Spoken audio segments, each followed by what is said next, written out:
Alright, I'm Carly Blair here on the HotTug in Rotterdam with Iguana.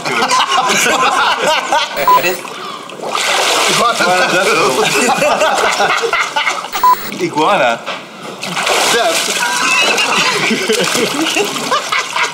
Called Rainbow.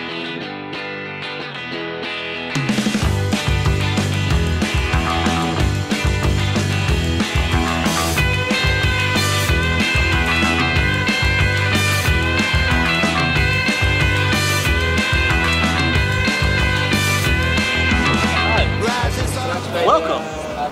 So I understand that you guys are, well, the core of the band is from Willemstad, but does that include you three, or is there an interloper here? Us two. Yeah. You two, okay. Yeah. So you guys are like the core of the band, I suppose. And Justin is also from Willemstad. Okay. He's on a holiday now. Will you tell me about Willemstad? Willemstad is I know that has a population of 3,125 according to Wikipedia.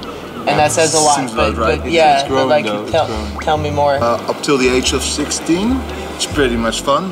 You've got a lot of nice Freedom, spots to play war. You play war? Yeah, like Wait, how do you playing call? soldiers. Okay. We did that too. Oorlogje, playing Oorlogje. I had multiple phases of war. I think I started off like really medieval with bows and stuff. So I met him when my parents went to see the new house that they want to buy. He was on the couch watching Sinterklaas intocht. That's a vivid memory. I was 6, he was 9, I think. I think, Like, yeah. Okay. And that's how we met, and then we were in the same school, but he was 2 classes higher than I was. And we started sailing together. Oh. And that's when we found out that Jeroen was making music, and that I was also playing music, so we were on the same boat together, like he was the leader of the boat. I was this young, annoying kid. How old were you then, like 14 and 16 or something? 12, really? And you were already making 15. music? Yeah, but then we just started to like play music together because we had 2 guitars on board and was like, oh, that's fun, we should jam sometime. How would you describe your friendship? You guys like love each other? Yeah. You guys like give each other shit? Like, is it yeah, you know what I mean? It's like brotherly. Brotherly. Yeah. Very brotherly. Kind of friendship, we can get in fights and it doesn't matter how bad it gets, we always recover, come back together. Yeah, maybe that's why we get in fights sometimes, because we can say everything to each other, and then you can throw out all your emotions. It's like you're there's nothing like a mask or anything when we're together. It's just like, it's super pure. Okay, like a little family. Yeah, he's our brother now too. Oh. Yeah, he's our new brother. You just like he's the one who's like adopted. Yeah. Wait, but like, what's your goal?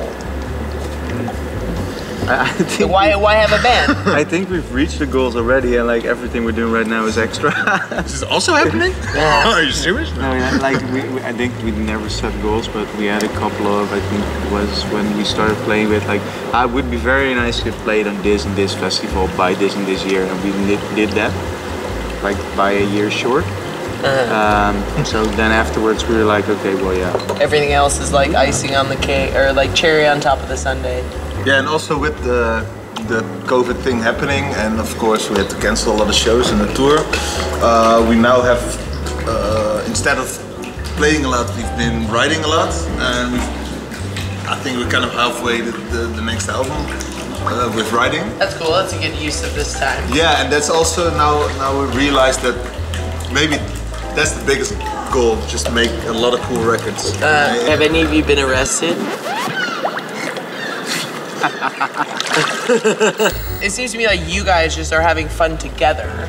Yeah. And because you're having fun together, it's more like something where like the audience can kind of like tag along on the fun that you're having together anyway. Probably. Yeah. Right? Who's your favorite band? You guys have toured a bunch. Like, who's your favorite band to tour with? Tour with? Yeah. Like you have the most fun with? Ooh. Difficult question. I like one of my favorite bands to play with is Balagan, band from Berlin. We had that once when we played a show in Wales, and then the moment we stopped playing, we were like literally kicked off the stage, and then within 5 seconds of us like finishing our gig, it was a DJ booth, spinning records, a bunch of transvestites running in, they started to rave like crazy. We're like, I'm still like picking up my guitar cables and stuff, and now there's a full rave going on. And we're like, what the fuck, this is awesome. Alright, so the question is, if you could play in any band in any era, what band would it be? Guns N' Roses. Oh! Okay. How about Probably you, Toby? Deep Purple, I think. Deep Purple? But then it's both the guitar player and the keyboard player at the same time. What inspires you? Like, what makes you want to make music? Like everybody, I guess everybody who's like a writer, creator, you go through these like dry spells, and then all of a sudden you get this like burst of creative energy. Yeah, don't try it like too hard. Just don't try it. For me, it's just the fun of making sound. Yeah, because I'm doing a lot of keys right now. We're a bit of soundscaping with all together and try to get sounds like Gary Newman and stuff. And yeah, that's what we're up to right now, I think, on my part. Just listening to music you admire. Yeah, I think so, yeah. What gives you joy? Making music, making love, making pasta. If one of you had to rule the world, which one should it be? If Jimmy would rule the world, we would all die peacefully. So you guys like clearly, according to your Instagram anyway, have aligned yourselves with like the Me Too movement. We talked a little bit before about all this drama with the touring and da-da-da, and like you've like supported Black Lives Matter and stuff. Is that coming from like a specific place, or is that just like basic human decency? Yes, yeah. Common sense. Yes. The reason we did that post about the butter tones, you know where it's about, what it's about, but the reason we did that was to just simply distance ourselves from it. But after that, the whole thinking process started for us as well, and everyone kind of zoomed in on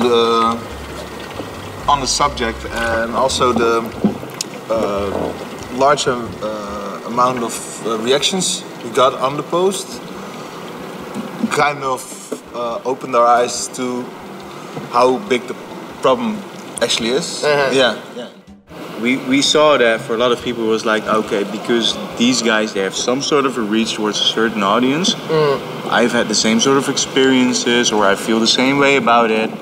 So I don't feel like I have to like put on this fight on my own. Yeah. And it's important to speak out so that maybe more people will feel safe to talk about it. Or to speak up when something like that happens. What's your dream? Like 20 years from now, what would you like your life to look like? It would be awesome. Like, where are you living? Who are you with? What are you doing? Still be in the same band, I think. That would be a very cool achievement. That's sweet. Yeah. Do not have a shitty job. I don't want it to be very different from now, to be honest. I want to live on a boat like this. That would be nice. And still make music. Okay. Hope we can still do that for a long time. Maybe on your boat? On my boat. Ooh, let's leave together. A boat studio?